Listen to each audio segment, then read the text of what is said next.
ఓం నమో వెంకటేశాయ. నేను మీ శ్రీనివాస్. భక్తి మార్గానికి స్వాగతం.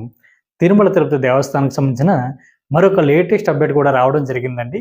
నవంబర్ నెల సంవత్సరం బట్టి శ్రీవారి యొక్క దర్శన టికెట్లో భాగంగా ఈ నెల ఆగస్టు నెల 21వ తారీఖున మధ్యాహ్నం 3 గంటలకి శ్రీవారి యొక్క వర్చువల్ సేవ టికెట్లు అయితే రిలీజ్ అవ్వడం జరుగుతుంది. చాలామంది శ్రీవారి భక్తులు అడుగుతున్నారు, వర్చువల్ సేవ అంటే ఏమిటి, లేదా ఆన్లైన్ సేవ అంటే ఏంటని అడుగుతున్నారండి. మనకి ఉదయం రిలీజ్ అవుతున్నటువంటి శ్రీవారికి ఆర్జిత సేవలు ఏవైతే ఉన్నాయో, కళ్యాణం, ఉంజలి సేవ, సహస్ర దీపాలంకరణ, ఆర్జిత బ్రహ్మోత్సవం, ఇదే సేవలు మనకి మధ్యాహ్నం 3 గంటలకు రిలీజ్ అవ్వడం జరుగుతుందండి. కాకపోతే మధ్యాహ్నం రిలీజ్ అవుతున్నటువంటి ఈ వర్చువల్ సేవలు అయితే మనం డైరెక్ట్గా పాల్గొనడానికి అవకాశం ఉండదు.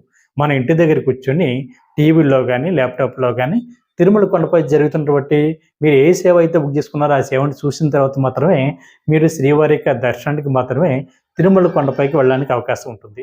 అందుకని వీటిని 500 రూపాయల దర్శన టికెట్ గాను, లేదా వర్చువల్ సేవ టికెట్ గాను, ఆన్లైన్ సేవ టికెట్గా కూడా పిలుస్తూ ఉంటారు. అంటే మీరు కేవలం వర్చువల్ సేవ డేట్ అన్నది ముందు ఇంటి దగ్గర కూర్చొని చూసిన తర్వాత దర్శనానికి మరొక డేట్ని ఎంపిక చేసుకుని మీరు శ్రీవారి యొక్క ఆలయంలోకి శ్రీవారిని దర్శించుకోవడానికి వెళ్ళాలి.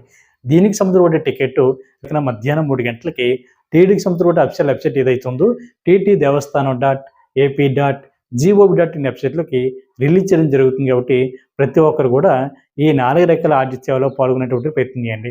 ఈ టికెట్ కాస్ట్ కూడా కళ్యాణోత్సవం అయితే భార్యాభర్తలు ఇద్దరికీ కలిపి 1000 రూపాయలు, ఉంజలి సేవ 500 రూపాయలు, సహస్ర దీపాలంకరణ సేవ 500 రూపాయలు, ఆర్జిత బ్రహ్మోత్సవం సేవ 500 రూపాయలు ఉంటుంది. కాబట్టి ప్రతి ఒక్కరు కూడా శ్రీవారికి సేవలు ధరించండి.